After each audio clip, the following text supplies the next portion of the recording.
pereza umuntu ngo muvure ibibembe nije Mana yica kandi ikabeshaho. Nuko rero ni mubitekereze ndabinginze mumenye ko ari ukunyendereza. Nuko Elisa umuntu w'Imana yumvise ko umwami w'Abisirayeli yashishimuye imyenda ye, amutumaho ati, niki gitumye ushishimura imyenda yawe? Mureke ansange. Aramenya ko muri Isirayeli harimo umuhanuzi. Nuko Namani araza, azana n'amafarashi ye n'amagare ye, ahagarara ku muryango w'inzu ya Elisa. Elisa ahera ko amutumaho ati, genda wiyuhagire muri Yorodani 7, umubiri uzasubira uko wari umeze, nawe uzaba uhumanutse. Namani abyumvise ararakara, arivumbura ati, nahoze ngira ngo ari busohoke ahagarare atakambira izina ry'Uwiteka Imana ye, arembarembye n'intoki hejuru y'ibibembe ngo ankize. Mbese inzuzi z'i Damasiko, Abana na Fapa ntiziruta ubwiza amazi yose y'Isirayeli? Sinabasha kuziyuhagiramo ngo mpumanuke. Nuko arahindukira arigendera arakaye. Abagaragu be baramwegera baramubwira bati, databuja, iyaba uwo muhanuzi yagutegetse ikintu gikomeye ntuba wagikoze, nkatswe kukubwira ngo iyuhagire uhumanuke. Nuko aramanuka yibira muri Yorodani 7 nk'uko uwo muntu w'Imana yari yamutegetse. Uwo mwanya umubiri uhinduka nk'umwana muto, arahumanuka. Amen. Amen. Amen. Amen. Hallelujah. Hallelujah. Dufunge Bibiliya zacu. Let's close our Bible. Hanyuma mundebe. Then look at me. Tuvugane amagambo Imana yampaye kubabwira. Then I shall share with you what the Lord has placed on my heart. Ndabizi ko uyu munsi mugira umugisha w'Imana nimuba maso. I am certain that you'll experience the blessing of the Lord if you are awake. Twumvise amagambo si ubwa mbere dusanzwe tuyumva. This is not the first time to hear this story. Ariko uyu munsi arakora ikintu gishya. But today these words will perform a miracle. Kuko ijambo ry'Imana buri munsi rihora ririshya. Because of the word of the Lord is ever new.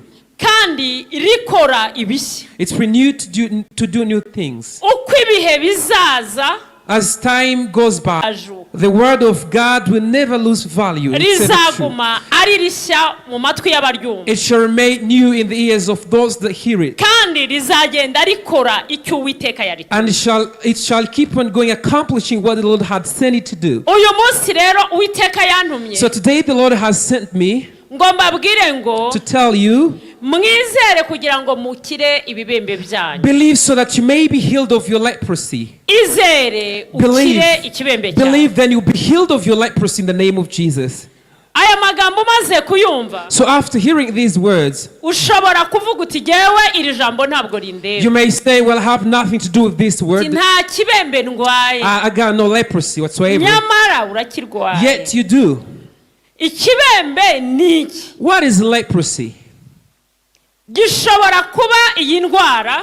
It could be this physical disease. Gishobora kuba indi ndwara. It could be another disease. Gishobora kuba ikibazo waburiye igisubizo. It could be a problem which you couldn't find a solution to it. Gishobora kuba ikibazo kikuraza udasinziriye. It could be such a conundrum that takes away your sleep. Icyo gishobora kuba icy'urugo rwawe.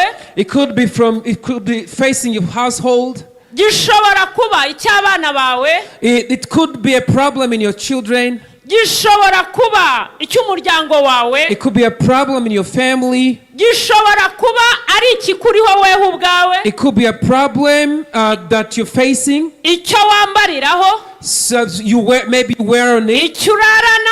The one you sleep with. Icyo ugendana. The one you walk with.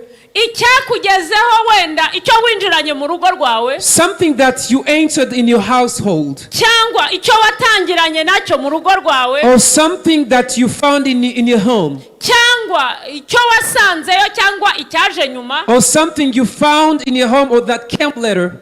Cyangwa ikikuriho wenda nuko nari mvuze wenda urugo rw'umuntu. Cyangwa nawe musore cyangwa inkumi ikikubuza kunezerwa troubling you, ikiguteye igisuzuguriro kuri aya masaha, something that brings disgrace upon your life, igituma utishima nk'abandi, igituma udaseka nk'abandi, something that takes away your joy, something that stops you from laughing and rejoicing, igituma utegera abandi, something that you don't want to socialize with others, igituma hari ubukwe udataha, something that hinders you from attending weddings, igituma hari ibirori utajyamo, something that stops you from partying. hari ibibembe byinshi. There are different kinds of leprosies.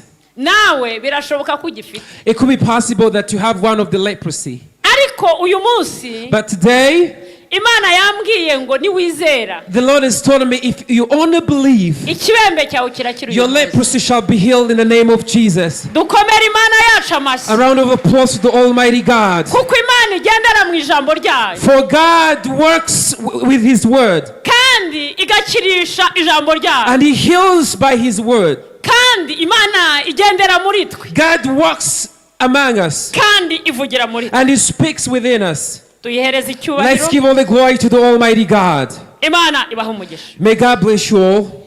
Twasomye aya magambo musanzwe mwumva nkuko nari maze kubivuga. So we read this particular story in the Bible that you all know. Ibya Namani umugaba w'ingabo z'Isiriya. This is a commander-in-chief of Syria. Ijambo ry'Imana ryatubwiye uburyo yari akomeye. The word of God explained to us how great this man was. Yari umugabo w'imbaraga. He was a man of valor. Yari umugabo yarwanaga akanesha. He would fight and defeat.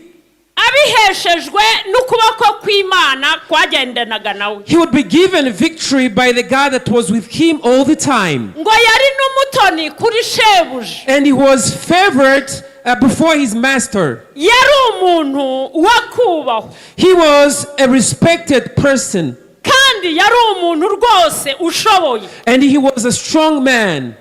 Ntacyo yari akennye mu rugo rwe. He lacked nothing in his household. Icyubahiro ku bantu yari agifite. He had honor among people. Na favor y'Imana yari ayifite. God's favor was upon his life. Ariko ijambo ry'Imana ryatubwiye ngo Yet what did the word of the Lord say? nubwo ibyo byose yari abifite, In spite of having everything somebody could desire, ariko yari umubembe. but he had leprosy. Bwira mugenzi wawe uti yari umubembe. He was a leper. Kuba yari umubembe Being a leper, ntabwo ari we wabyigize. he didn't bring it to himself. Ariko Imana yabyemeye Yet God who accepted it, kubera impamvu. he accepted it because of a reason. Yari umusiriya badasenga Imana nyamana. He was Syrian. They were involved in idol worship. Bagasenga ibigirwamana bataramenye Imana. They were praying to idols. They had no idea about the living God. Ariko kubw'urukundo Imana yamukundaga, But for the love of God that he had upon his life, imushyiraho akantu kazatuma ayimenya. God caused him something that would make him humble himself. Imushyiraho ikibembe. He brought a leprosy upon his life. Ndashaka kukubwira ko ikibembe kidatinya amashuri I wiga. want to tell you that a leprosy is not intimidated by education. Ndashaka kukubwira ko ikibembe kidatinya icyubahiro cyawe. Leprosy is not intimidated by your honor. Ndashaka kukubwira ko ikibembe kidatinya amafaranga ufite. Leprosy is not intimidated by money. Kuko amafaranga adashobora kugira icyo atwara cyangwa adashobora gukiza ikibembe. Because money itself cannot heal leprosy. Ikibembe ntiwakirasa ngo ugishobore. You cannot shoot leprosy. You cannot. Nta n'umuti yari kugiha uwo ari wo wose kugira ngo kimuveho. There was no cure whatsoever. Hagombaga kuzagaragara imbaraga ziruta izindi mbaraga. It only took the power of God. Kandi izo mbaraga ziruta izindi mbaraga ziboneka mu Mana yonyine. And that power greater than other powers are only found in God. Kandi ibyo bizeraga ntabwo byari Imana nyamana. And what they believed were idols were not real God. Byari ngombwa ko azamenya Imana akamenya ko ariyo ikora ibyo abantu batabasha gukora. It was necessary that he understood God who does greater things that men cannot understand. Akamenya ko Imana atamenye kera ariyo ikiza indwara umwana w'umuntu atashobora. So he would know that God Jehovah is the owner who heals incurable diseases. Akamenya ko muri Isirayeli hari Imana. So God wanted him to know that there is a living God in Israel.